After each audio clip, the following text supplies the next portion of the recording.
कल हम लोगों ने रैंक कैसे निकालते हैं उसके एशेलॉन फॉर्म हमने ट्राई की थी। आप लोगों को उसमें कोई दिक्कत आई किसी को? एशेलॉन फॉर्म कैसे निकालते हैं, इसमें कोई प्रॉब्लम किसी बच्चे को है तो बोलिएगा, कोई और क्वेश्चन करते हैं नहीं तो। मेरा अपना मानना है परेशानी आनी चाहिए थी। परेशानी नहीं आने का मतलब है कि आपने ट्राई नहीं किया है। मैं एक क्वेश्चन और करके देखता हूँ, फिर थ्योरम्स पे आते हैं। क्वेश्चन जब आप करना सीख जाएंगे तो थ्योरम्स के लॉजिक समझना ज़्यादा आसान हो जाएगा। तो क्वेश्चन ये है बच्चों, रेंट निकालनी है और मैट्रिक्स है 2 -2 0 6 4 2 0 2 1 -1 0 3 और 1 -2 1 2। ये तो हमें क्या करना चाहिए? जो बताया है उस हिसाब से सोचिए तो आप आंसर दे देंगे।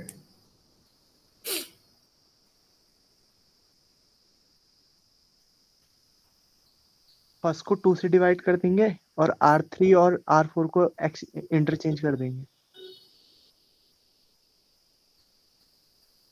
R3 R4 से क्या होगा, रहने देते हैं। प्लीज आप ध्यान दीजिए, हमें यहाँ पर हमें 1 चाहिए था, तो हम ऐसा करते हैं, उससे कैलकुलेशन भी आसान होती है। तो मैं R1 को रिप्लेस कर रहा हूँ R1/2 से। मैं इंटरचेंज भी कर सकता था, लेकिन आसान है। 1 -1 0 3, और बल्कि R2 को भी कर लो भाई, आसान हो जाएगा। R2 को किससे कर दें, R2/2 से यहाँ भी कर लीजिए।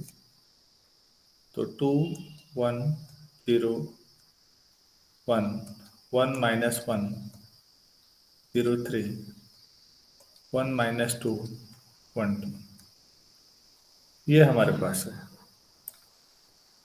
अब यहाँ से हम रैंक के लिए जो प्रोसीजर है वो लगाते हैं।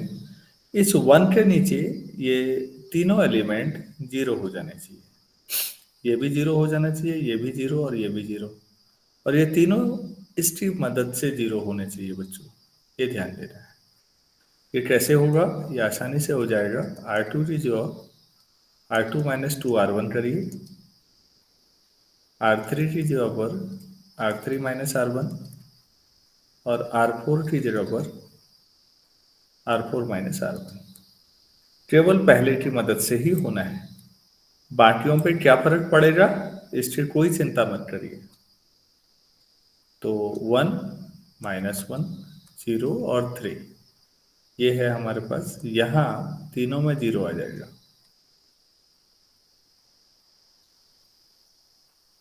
ये 2 टाइम्स किया है तो 1 -2 ये 3 हो जाएगा, ये 0।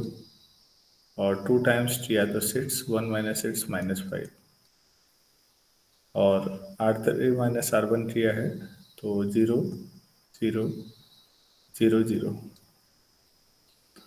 R4 माइनस भी R1 भी है, 0 -1 1 -1। अब आप यहाँ से तिरछा चलेंगे और यहाँ पर पहुँचेंगे, तो इसे 1 होना चाहिए।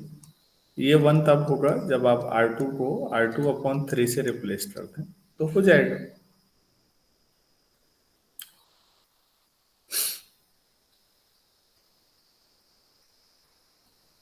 तो 1 -1 0 3 0 1 0 -5/3 -5/3 0 0 0 0 और 0 -1 1 -1। ठीक हो गया। तो प्लीज अब इस 1 की मदद से इसके नीचे जो जो है उनको 0 बनाइए। अब आप देखेंगे ये तो वैसे ही बहुत आसान है। नीचे के लिए देखना है, ऊपर को नहीं देखना है। 8 तो जीरो ही है, यहीं पर जीरो बनाना है, तो ये तो आसानी से बन जाएगा। आपको कुछ नहीं, R4 प्लस R2 कर देना है, जीरो आ जाएगा। तो आप महसूस करेंगे कि चीजें बहुत आसान है, एक बार पेन चला के देखिएगा जरूर। तो 0 1 0 -5/3, 0 0 0 0 0, ये 0, ये 1, और यहाँ जोड़ दें तो -8/3, ये हो गया। आप ऐसा करें, R4 और R3 को इंटरचेंज कर दें। अगर ऐसा करेंगे तो 1 -1 0 3, 0 1 0 5/3, और चौथी रो को पहले, तो 0 0 1 -8/3, और 0 0 0 0। ठीक है, अब आप यहाँ से यहाँ पहुँचे, फिर यहाँ से यहाँ आइए, इसके नीचे जितने हैं उनको जीरो बनाइए, लेकिन वो तो पहले ही जीरो बने हुए हैं, आप क्या बनाएंगे? तो ठीक है, फिर यहीं रोक दीजिए, इसी को क्या बोलेंगे? Epsilon form. तो रैंक ऑफ दिस मैट्रिक्स कितनी आएगी? नंबर ऑफ नॉन जीरो रो कितनी हो गई?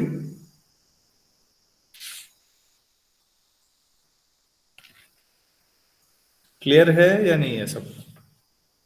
Yes sir, clear yes sir. Yes, sir.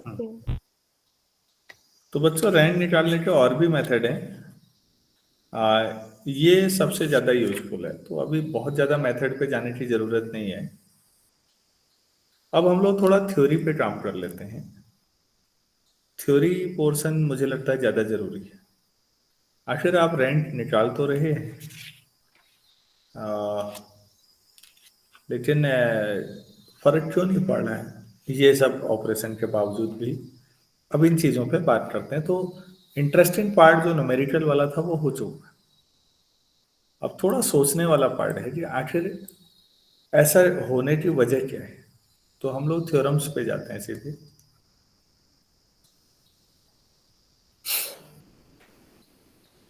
आपसे मैं कह रहा हूँ, आप बहुत सारे क्वेश्चन हैं रैंक निकालने के। लीनियर इक्वेशन में तो हर जगह रैंक ही चलेगी, तो इसको सीखिए ढंग से। तो थ्योरम है, the rank of the transpose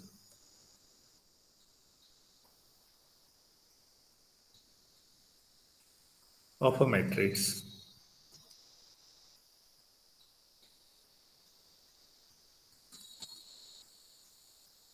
is the same as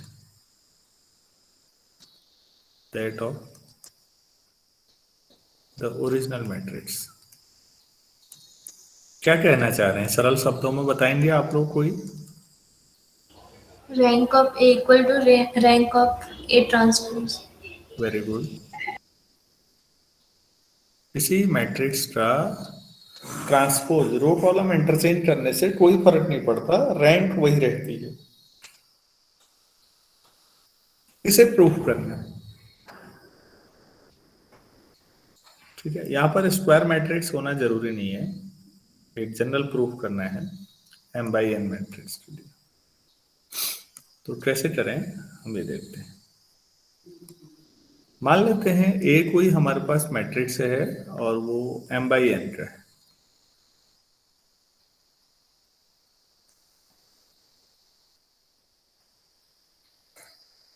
तो जाहिर सी बात है कि जो a डैश होगा वो n/m ऑर्डर का होगा। ठीक है, ये आपके पास हो गया। और आप चाहें तो इसमें एक चीज BJI ले सकते हैं, वेर ए डैश में AIJ इक्वल टू BJI, मतलब A12 B21 के बराबर है, इस तरह से रो कॉलम इंटरचेंज। ये आप लोग समझ रहे हैं, ऐसा होगा? Yes, sir. अच्छा,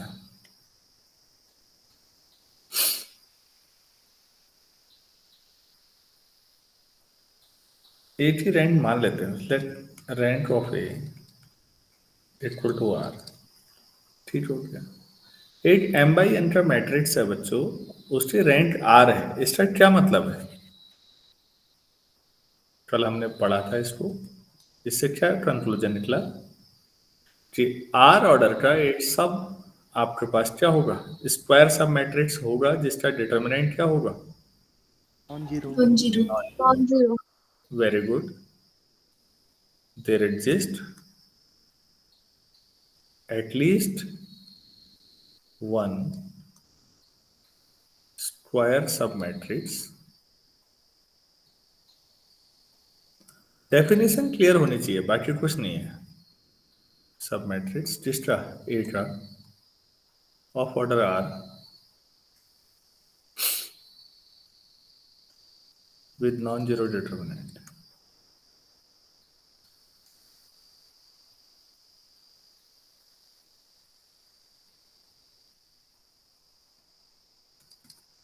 तो उसका डिटर्मिनेंट नॉन जीरो होना चाहिए। इसको कुछ मान लेते हैं, लेट एस मान लेते हैं इसको। एस आपके पास जो है आर बाई आर का है, बी ए सब मैट्रिक्स।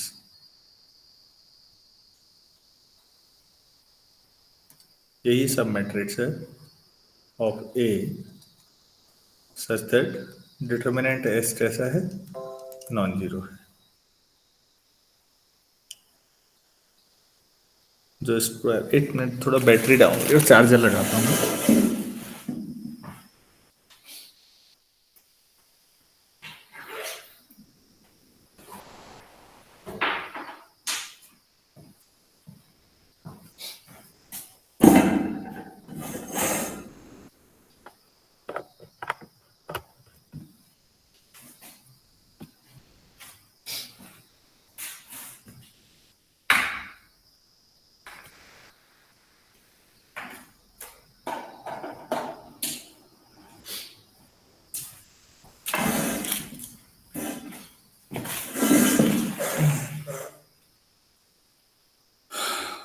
तो हमारे पास एक स्क्वायर सब मैट्रिक्स लेना था आर ऑर्डर का, और आपको ये बताना था कि उसका डिटर्मिनेंट नॉन जीरो है।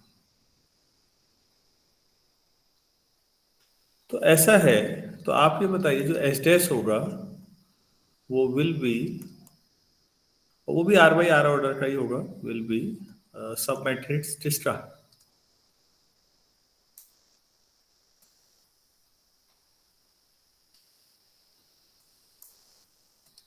और ये भी क्या होगा? डिटर्मिनेंट में आपने पढ़ा है ना कि रो कॉलम इंटरचेंज करने से डिटर्मिनेंट की वैल्यू में कोई फर्क नहीं पड़ता। Yes, sir. Yes, ठीक है। तो अब आप कंक्लूजन क्या निकाल पा रहे हैं यहाँ तक आने के बाद? आपको ये पता है कि जो मैट्रिक्स ए है उसकी रैंक तो आर आपने मान ली। ए डैश के बारे में क्या ख्याल है?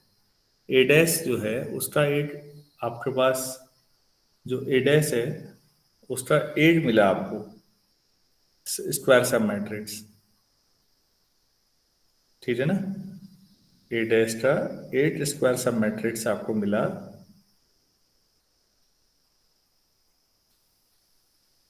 कैसा मिला? जिसका डिटर्मिनेंट नॉन जीरो है। तो फिर रैंक ऑफ ए डैश जो होगी वो या तो आर होगी या आर से ज्यादा हो सकती है या नहीं? yes, sir. भाई ए डैश का आर ऑर्डर का एक सब मैट्रिक्स है, ठीक हो गया, इसकी वैल्यू डिटर्मिनेंट नॉन जीरो है। अब ए डैश के बारे में ज्यादा तो कुछ पता है ही नहीं। ऐसा भी तो हो सकता है कि ए डैश का इससे भी बड़ा सब मैट्रिक्स कोई हो जिसका डिटर्मिनेंट नॉन जीरो हो। ए डैश के लिए तो आपको मालूम ही नहीं है ना, आपको तो ए के लिए मालूम है रैंक बस। क्या मैं चीजों को आसान बना पा रहा हूं या और उलझ रहे हैं आप लोग? किसी बच्चे को नहीं समझ में आ रहा है तो बोलिएगा प्लीज, आराम से, बहुत आसान चीजें हैं, समझाने की कोशिश है। किसी मैट्रिक्स का रैंक आर है तो इसका मतलब उसका तो सबसे बड़ा जो सब मैट्रिक्स होगा वो आर ही ऑर्डर का होगा जिसका डिटर्मिनेंट नॉन जीरो है। ठीक हो गया। अब इसका ट्रांसपोज ले लो, एस डैश, वो ए डैश का सब मैट्रिक्स है और उसकी जो डिटर्मिनेंट की वैल्यू है वो नॉन जीरो है। ठीक। तो रैंक ऑफ ए डैश जो होगी वो या तो आर होगी या उससे ज्यादा होगी। मुझे एक इक्वेशन और लेके आनी है जिसमें रैंक ऑफ ए डैश जो होगी वो less than equal to R लाना। ठीक है। अब एक बात बताइए,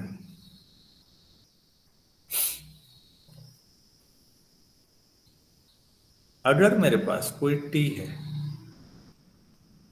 B sub matrix A T dash of A dash of order R plus one, R से बड़ा order, then T will be a sub matrix. किसका बनेगा टी? ठीक का सही का। Of order R plus one. तो टी का डिटर्मिनेंट कितना होगा? डैश के इक्वल 0। हाँ, क्योंकि ए का रैंक आर है तो आर से बड़े ऑर्डर के जितने भी आप ले रहे हो उसके डिटर्मिनेंट की वैल्यू जीरो होगी। अगर ऐसा है तो टी डैश का डिटर्मिनेंट भी क्या होगा? अरे टी का डिटर्मिनेंट जीरो है तो उस टी डैश का कितना होगा? डिटर्मिनेंट तो उतना ही होता है ना टी डैश का भी। Yes, sir. अब बच्चों इस आधार पर आप क्या सोच पा रहे हैं, ये था ए का कोई भी आर से बड़े ऑर्डर का अगर सब मैट्रिक्स है तो उसका डिटर्मिनेंट क्या आ जा रहा है? 0. जीरो आ रहा है। तो फिर इससे क्या समझ में आया? हेलो। डैश का ऑर्डर आ रहा है, हाँ जी। ट्रांसपोज का ऑर्डर हाँ आ रहा साहब, है। अंडरस्टूड। R या R से छोटा होगा। जी सर।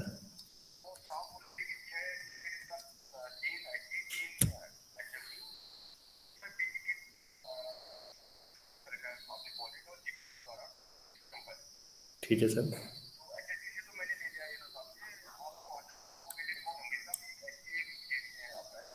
एस डब्ल्यू तो साक्षी नेगी का नाम कर दीजिए, एच डी मैं आपको बताता हूँ।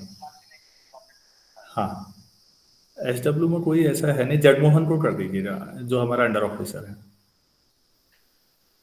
हाँ साहब। हाँ ठीक है सर, लड़के की परेड ड्रिल बहुत अच्छी है, डिसिप्लिन बहुत अच्छा है जी। ठीक है सर, थैंक यू। हाँ बच्चों, अब इससे क्या समझ में आया? सो रैंक ऑफ ए डैश क्या आ गया? रैंक ऑफ ए डैश ए। तो हमें क्या समझ में आया इस थ्योरम से?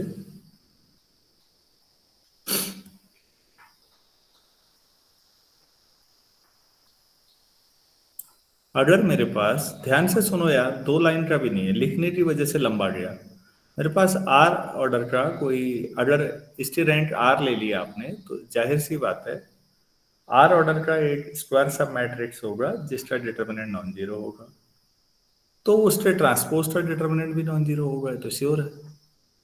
और इससे बड़े ऑर्डर का कोई भी लेंगे अगर आप, तो वो ए में अगर उसका डिटर्मिनेंट जीरो है तो ए डैश में भी जीरो ही होगा। बस। क्या मैं समझा पाया सब लोगों को?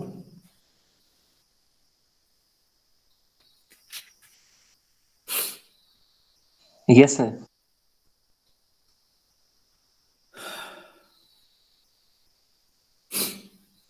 अच्छा, एक मैट्रिक्स है मेरे पास n बाई एन का, ऐसे कर दो, let A equal to A I J n by N such that A I J equal to lambda for every I D, तो रेंट कितनी होगी? इसकी रेंट बता सकते हैं आप लोग? Sir N. सर 1। अरे ये तो बहुत बड़ा डिफरेंस आ रहा है, कोई वन कह रहा है भाई। 1. Sir N. आराम से सोचो बच्चों। 1 आई। 1 आया, 1 सही है।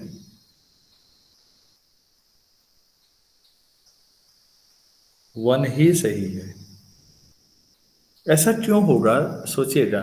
लैम्डा का मतलब कोई एक फिक्स नंबर, हर एलिमेंट 1 1 1 2 2 2 3 3 3 ऐसा कुछ है हर एलिमेंट। आपके पास फॉर एग्जांपल बच्चों ऐसा है 1 1 1 1 1 1 1 1 1। अब इसके डिटर्मिनेंट की वैल्यू क्या आएगी? तीनों रो एक जैसी हैं तो डिटर्मिनेंट क्या हो जाएगा? 0। 0। अगर 2/2 का भी कोई लेते हो तो दोनों रो एट जैसी, तो डिटर्मिनेंट क्या हो जाएगा? 0. तो बच्चों इसमें बस एक एक एलिमेंट वाले जो स्क्वायर सब मैट्रिक्स होते हैं 1 by 1 वाले, केवल वही बचेंगे, बाकी सब हायर ऑर्डर के 0 हो जाएंगे या नहीं? Yes sir. आप 1 1 की जो 2 2 2 3 3 3 लैम्डा मतलब कोई भी एक फिक्स नंबर जो रखना है, तो ऐसा कोई आपको कभी भी मिले तो उसकी रैंक 1 ही होगी, 1 के अलावा कुछ नहीं हो सकती। क्योंकि आप 1 से बड़े ऑर्डर जब भी लेंगे उसमें कोई भी 2 रो या 2 कॉलम हमेशा आइडेंटिकल होंगे, और जब आइडेंटिकल होंगे तो डिटर्मिनेंट की वैल्यू 0 होगी।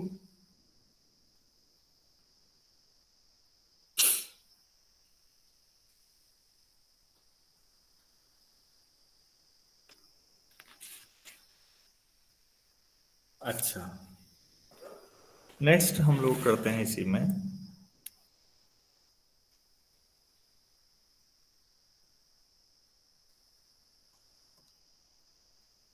प्रूव दैट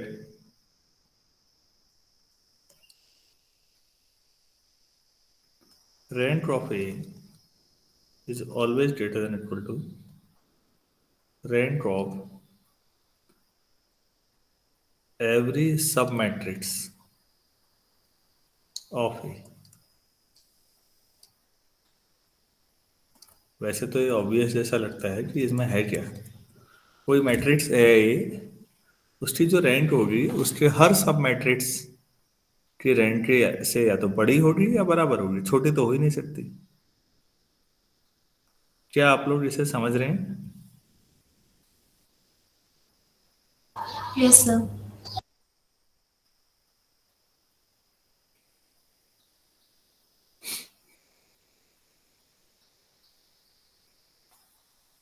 कैसे करेंगे? लाइक एस बी ए सब matrix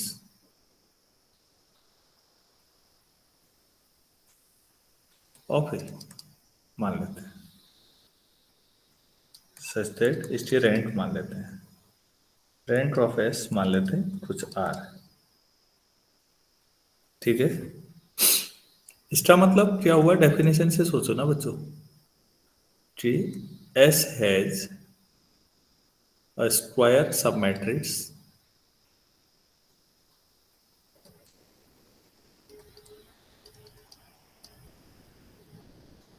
S has at least one ना, at least one square submatrix of order R with non-zero क्या? आप Determinant. भूल जा रहे हैं, आप ऐसे अधिकतर लोग। अगर एस का रैंक आर है तो इसका मतलब एस के पास एक कम से कम एक आर ऑर्डर का स्क्वायर सब मैट्रिक्स होगा। ठीक है, उसका नाम टी रख लेते हैं, T of order R determinant 0 on 0। तो अब ये बताइए, but T is also a square submatrix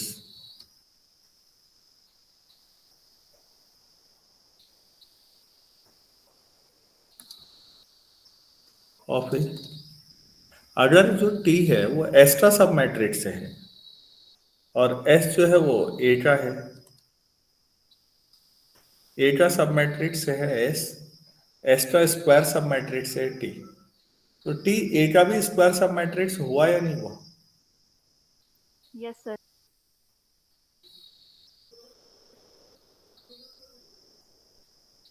और T का डिटरमिनेंट नॉन जीरो आप कह रहे हो, तो फिर रैंक ऑफ ए के बारे में क्या ख्याल है आपका कि ए का आपने कोई आर ऑर्डर का स्क्वायर सब मैट्रिक्स देखा, उसका डिटरमिनेंट नॉन जीरो है, तो ए की रैंक या तो आर है या हो सकता है अभी ए के बाद इससे भी बड़ा कोई स्क्वायर सब मैट्रिक्स हो जिसके डिटरमिनेंट नॉन जीरो हो,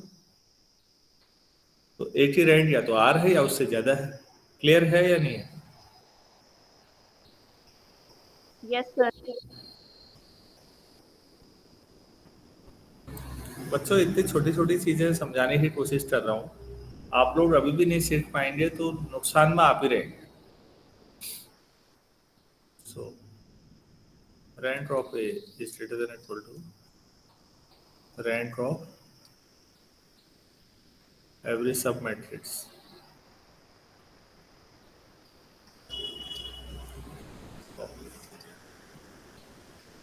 तो जो ए की रैंक है वो अपने किसी भी सब मैट्रिक्स से की रैंक से बड़ी होगी या बराबर होगी, छोटी नहीं हो सकती।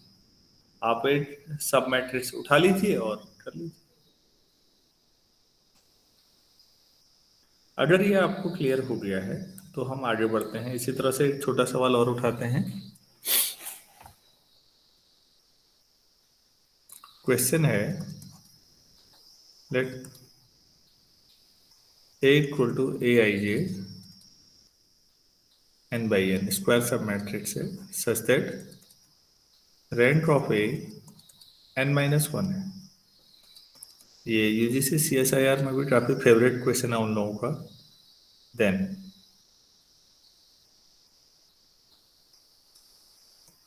adjoint A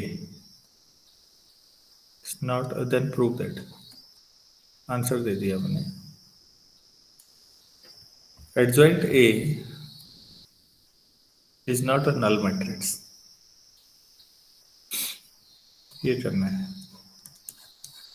अगर A है और उसका जितने जितने बाई जितने का स्क्वायर मैट्रिक्स है उसकी रैंक उससे एक कम हो,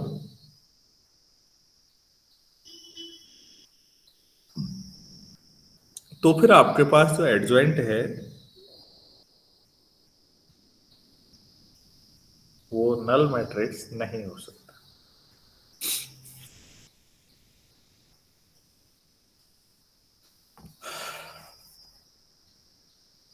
कैसे करेंगे? आप लोगों के पास कोई हिंट है?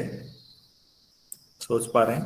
काफी अच्छे सवाल है बच्चों, मैं अभी भी कह रहा हूं अपनी फाउंडेशन मजबूत बनानी है तो काम करना पड़ेगा, नहीं बनानी है तो मैं भी क्या कर सकता हूं।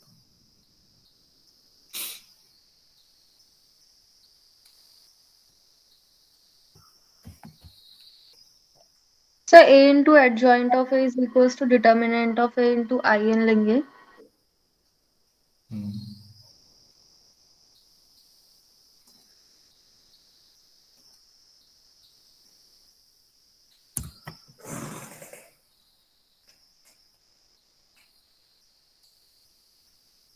ये वाला चल पाएगा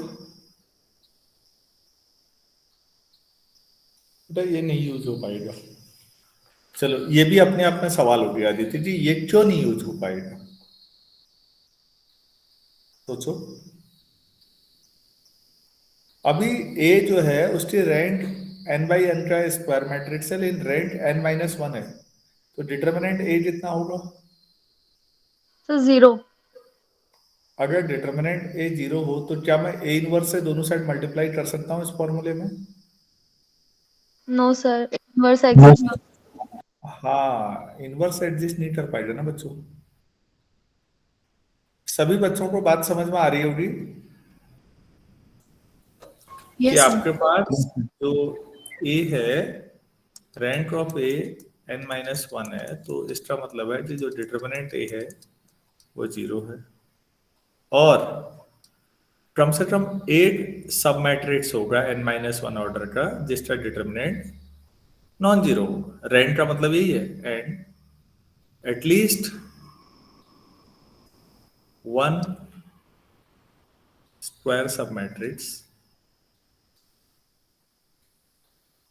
डेफिनेशन को पकड़ो हमेशा, फंसोगे नहीं। Of order n-1 has non-zero determinant. Non-zero determinant. तो कम से कम एक ऐसा होगा।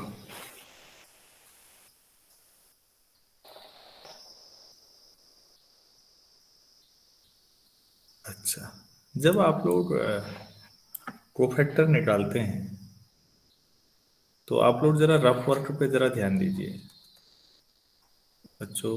A11, A12, A13, A21, A22, A23, A31, A32, A33, ये आपके पास है। तो जो कोफैक्टर होता है C11 आप निकाल दो, तो आप कोफैक्टर निकालते हो -1 की पावर 1 + 1, और ये 2/2 का माइनर, यही करते हो ना determinant. A22, A23, A32, A33 करते हैं नहीं ऐसे? Yes, sir. Yes, sir. हाँ, तो बच्चों आपका जिस समय मैट्रिक्स 3/3 का होता है तो जो कोफैक्टर आता है वो 2/2 के जो मैट्रिसेस बनेंगे उनके डिटर्मिनेंट से आता है ना। Yes, sir. तो बच्चों अगर A 4/4 का होता तो जो कोफैक्टर निकालते वो जो माइनर होते वो 3/3 के होते या नहीं? Yes, sir. कोफैक्टर निकालने का मतलब A11 को छोड़ के रो कॉलम हटाओगे तो बचा हुआ 3/3 ही रहेगा ना।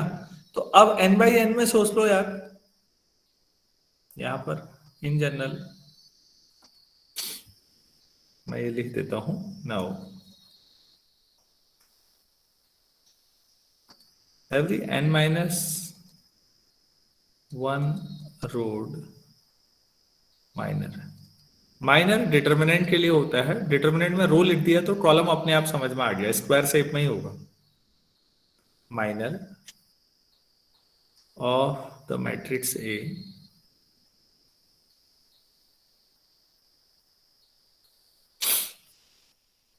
is equal in magnitude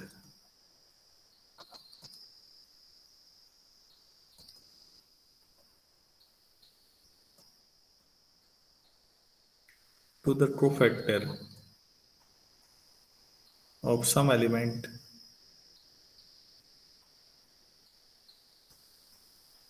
in determinant। ये लाइन समझ में आई या नहीं आई?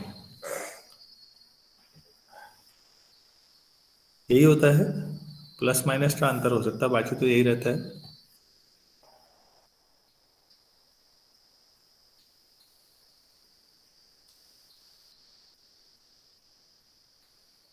ठीक है या नहीं है ये पूछ रहा हूँ।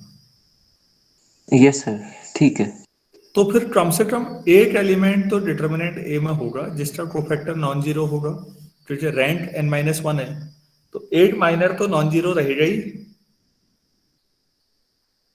Yes, sir. At least one element in determinant A has its cofactor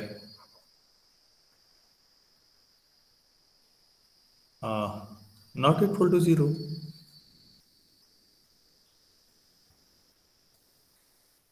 भाई रैंक n-1 है, इसका मतलब एक कोफैक्टर होगा जिसमें n-1 वाला माइनर नॉन जीरो रहा होगा एक।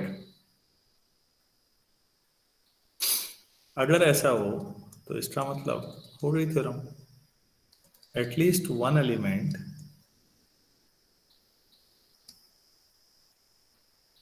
Of adjoint A is non zero. A cofactor से तो एडजॉइंट आता है, तो हो गया हमारा तो proof, adjoint A can not be null matrix. देखो अगर आपको डेफिनेशन क्लियर हो गई है तो आपको कोई दिक्कत नहीं, वरना आप पढ़ते रहो डेफिनेशन सोचते रहो बार बार फिर पीछे जाके। बार बार इसीलिए कह रहा हूँ कि डेफिनेशन एक बार में दिमाग में बैठ जानी चाहिए।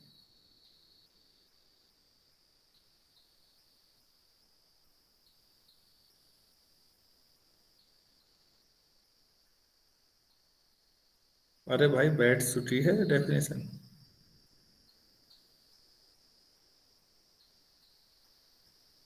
Yes, sir.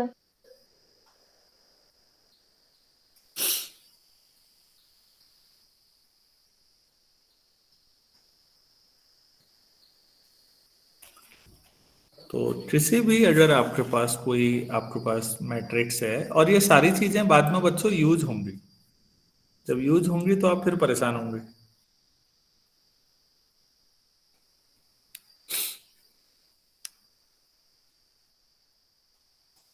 चलिए एक छोटा सवाल मैं आपको एप्लीकेशन सिखाता हूँ इनका। मैं दोनों का ब्लेंडिंग कर रहा हूँ, कभी क्वेश्चन कभी छोटे छोटे। ये बहुत पुराना क्वेश्चन है, फेमस भी है। Prove that the points x1 y1 x2 y2 and x3 y3 are collinear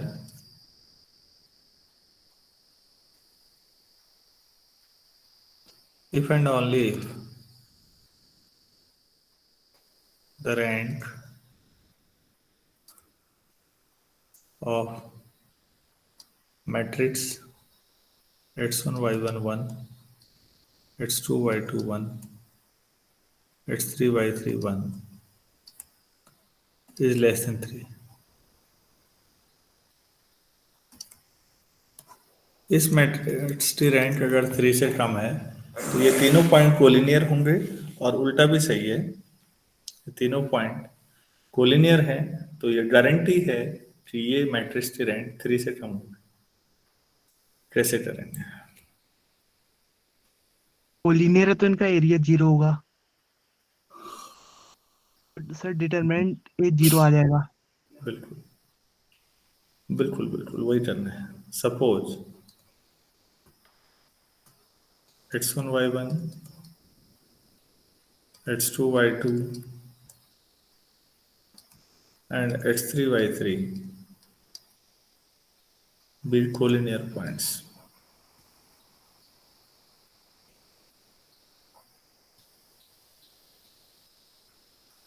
collinear है तो एक लाइन पे होंगे, एंड दे लाई, सीधे लिख देते हैं, दे lie on the line.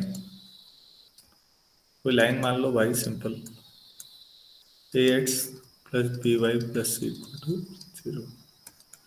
This implies पहले को सेटिस्फाई कराओगे ax1 plus by1 plus c equal to 0, ax2 plus by2 plus c equal to 0,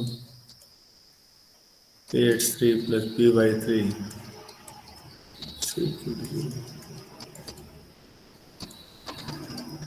ये हमारे पास 3 लाइनें आ गई।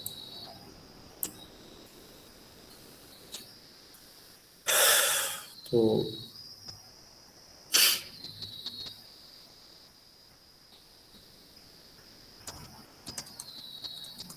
eliminating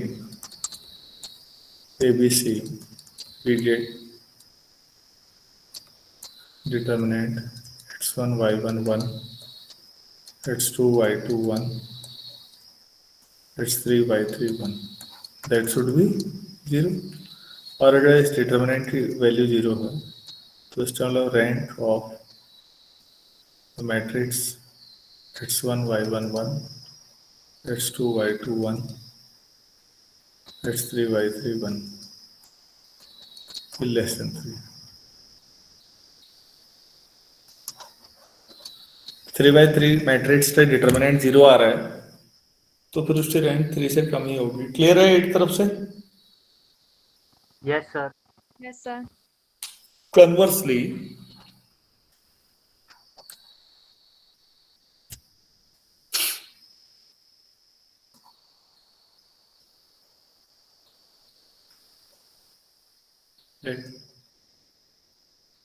rank of this x1 y1 1 x2 y2 1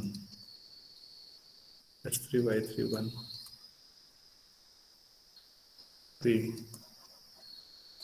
less than 3। तो इसका मतलब इसका जो डिटर्मिनेंट है x1 y1 1 x2 y2 1 x3 y3 1 equal to 0। अगर ऐसा है तो इसका मतलब ये 3 पॉइंट्स का जो एरिया बनेगा, area of triangle formed by x1 y1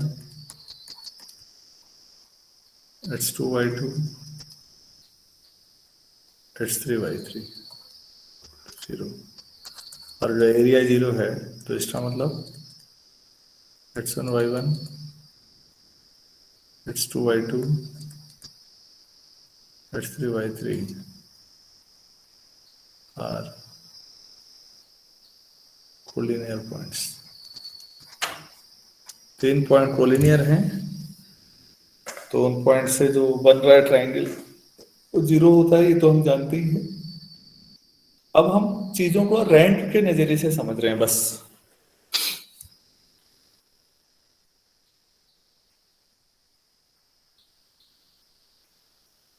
यहां तक कोई दिक्कत है तो बोलिएगा।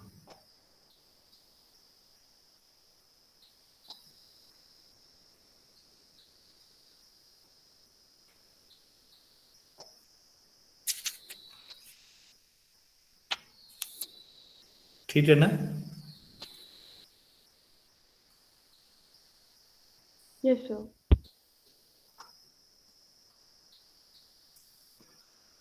अब हम थोड़ा सा नई चीज पढ़ते हैं। एलिमेंट्री ऑपरेशन या एलिमेंट्री ट्रांसफॉर्मेशन क्या होते हैं मैट्रिक्स में।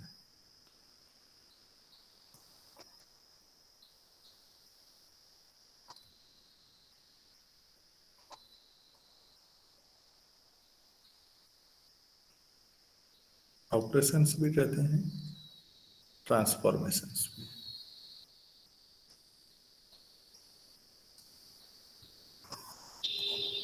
पहली बात तो कुछ तो एलिमेंट्री रो या एलिमेंट्री ऑपरेशन कहते किनको है, पहले मैं ये बता दूं। अगर आपने किसी मैट्रिक्स में 2 रो इंटरचेंज कर दी, ऐसा हम कर चुके हैं पिछले 1-2 दिनों में। Yes, sir. Yes, रैंक निकालने के लिए हमने किया कहीं पर ऐसा? Yes, sir. आज भी तो किया था।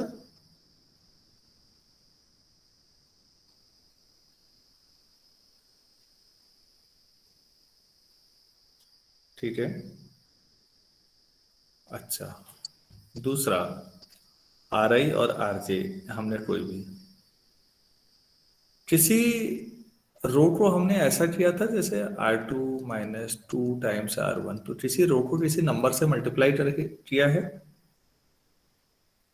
या, yes, sir. Yes, sir. या इतना भी नहीं, खाली R2 मैंने R2/2 कर दिया, तो R2/2 basically half of R2 हुआ या नहीं? Yes, sir. हाफ।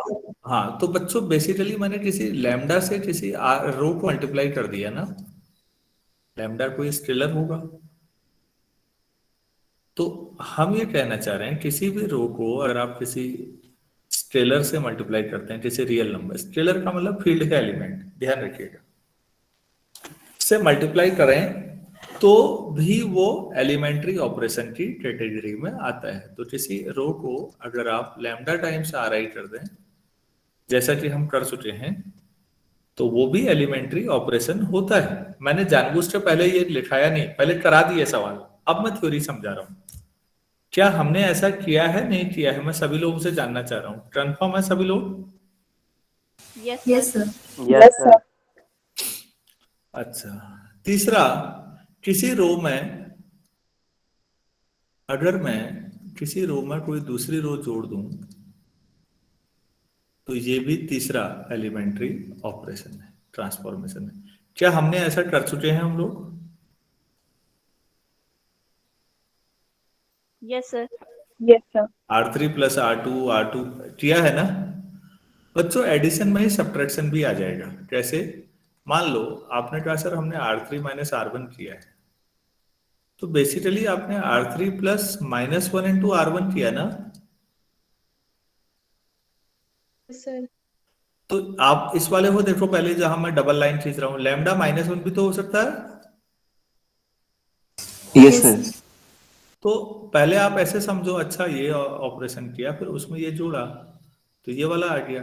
तो मैंने, आप बताइए, रैंक निकालने में इन तीनों का उपयोग किया है ना? Yes, sir. Yes sir. हाँ बच्चों, यस ये सर। इन तीनों को एलिमेंट्री ट्रांसफॉर्मेशन या एलिमेंट्री ऑपरेशंस कहते हैं। ये एक बढ़िया सवाल है कि इनमें से कौन सा एलिमेंट्री ऑपरेशन नहीं है। 4 ऑप्शन दे दें, 3 ये होंगे, चौथा कुछ अलग होगा। तो ये समझना हुआ कि एलिमेंट्री ऑपरेशन कहते किनको है। और फिर एक थ्योरम आएगी जो मैं आज तो नहीं कल कराऊंगा, कि एलिमेंट्री ट्रांसफॉर्मेशन से रैंक में कोई बदलाव नहीं आता है। जो रैंक शुरू में थी वही रैंक बाद में भी होगी। अरे भाई, अगर एलिमेंट्री ट्रांसफॉर्मेशन या एलिमेंट्री ऑपरेशन से रैंक बदल जो जाती तो फिर हम इन्हें लगाते क्यों? सोचो। हम तो इससे, ये तो प्रोसेस का हिस्सा है। तो 2 चीजें हम सीखने जा रहे हैं। पहला, एलिमेंट्री ऑपरेशन कहते किनको हैं, और दूसरा जो थ्योरम होगी, जो कल होगी, आज नहीं होगी, कि एलिमेंट्री ट्रांसफॉर्मेशन की वजह से किसी मैट्रिक्स की जो रैंक है उसमें कोई बदलाव नहीं आता है। जो ओरिजिनल मैट्रिक्स की रैंक थी और जो बाद में आया, रैंक सेम रहती है। इसीलिए आप कहते हैं कि इक्विवेलेंट है। बार बार हर स्टेप के बाद मैं जो ऐसा बना रहा होता हूं, ये उसकी वजह समझ में आई आप लोगों को? Yes, sir. Yes sir. इसका मतलब है इनकी जो रैंक है वो सेम है, रैंक सेम आ रही है इनकी। तो चलिए इनको लिख लेते हैं।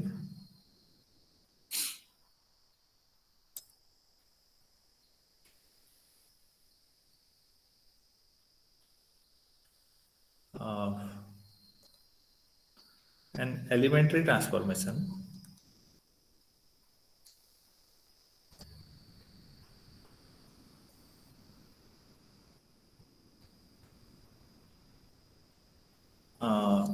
कई किताबों में ना एलिमेंट्री को सीधे ई ट्रांसफॉर्मेशन कह देते हैं, capital E.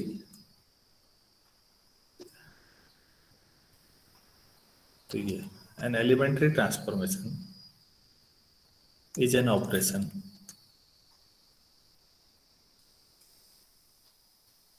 of any one of the following type.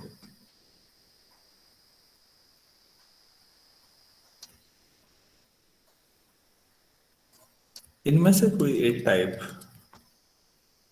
को एलिमेंट्री कहते हैं, इनमें से किसी भी एक को, बेसिकली इन सब को। पहला, the interchange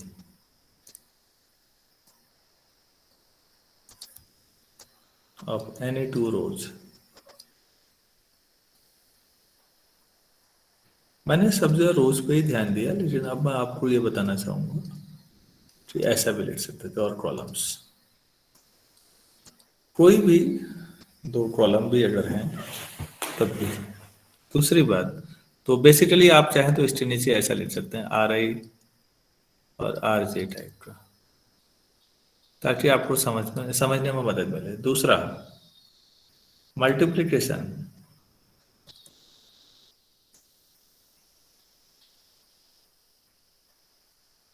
of the elements of row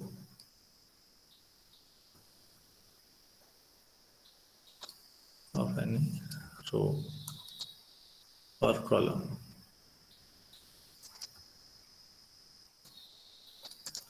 by any non-zero scalar.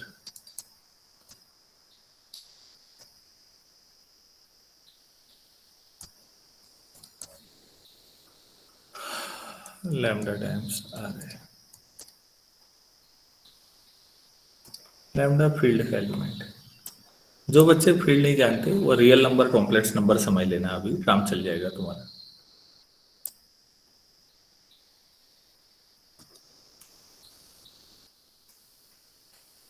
तीसरा, the addition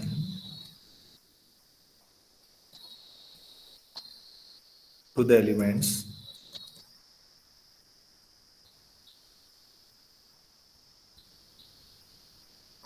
of any other row or columns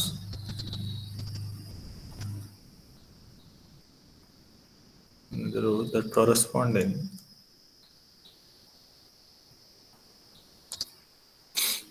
elements of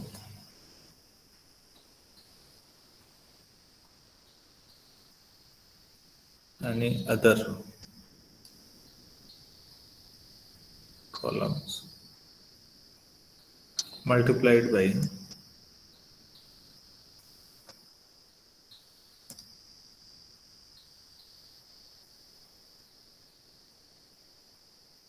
non-zero scalar। इसको नहीं समझ पा रहे हैं तो आप ऐसे समझिएगा, ये हो गया। तो ये तीन है, इन तीनों को ही एलिमेंट्री ऑपरेशन कहते हैं, ई ट्रांसफॉर्मेशन। ई ट्रांसफॉर्मेशन मैट्रिक्स में बहुत बड़ा रोल निभाते हैं। इवन अगर आप लीनियर अलजेब्रा में हॉफमैन को फॉलो करें तो पहले चैप्टर में ही वो यही बता रहे होते हैं, रे कुंज और हॉफमैन में कोई फर्क नहीं पड़ता, आप आगे पढ़ें बाद में शुरू में, बस जहां यूज होना है उससे पहले पढ़ लेना हुआ बस। तो ई ऑपरेशन का काफी बड़ा रोल है बच्चों, और ये रो वाइज ही नहीं कॉलम वाइज भी हो सकते थे। जहां आर लिखा है वहां सब जो सी लिख सकते हैं आप, तब भी सही है। तो एलिमेंट्री मैट्रिसेस अब यहाँ से मैं कल बताऊंगा और उसकी वजह से फिर रैंक बताऊंगा। तो आपका जो कल का पहला हेडिंग होगा वो होगा एलिमेंट्री मैट्रिसेस। ध्यान से देखिएगा, ये शब्द मुझे डाउट है कि आप लोगों ने ध्यान से पढ़ा होगा अभी। एलिमेंट्री मैट्रिक्स किसको कहते हैं मालूम है? सर आइडेंटिटी मैट्रिक्स में एलिमेंट्री ट्रांसफॉर्मेशंस लगा के जो मैट्रिक्स ऑब्टेन होती है उसको बोलते हैं।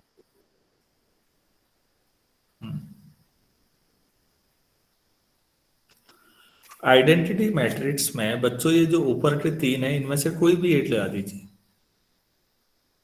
किसी आइडेंटिटी मैट्रिक्स में एक सिंगल ई ट्रांसफॉर्मेशन लगाया, कोई भी एक सिंगल इनमें से ऊपर वालों में, तो जो आता है उस मैट्रिक्स को एलिमेंट्री मैट्रिक्स कहते हैं। चलिए अब लिख ही देते हैं इसको भी। A matrix obtained from a unit matrix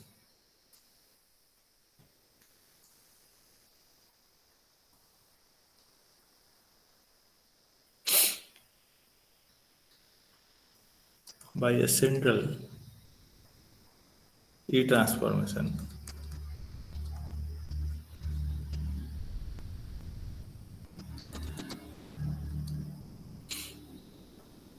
is called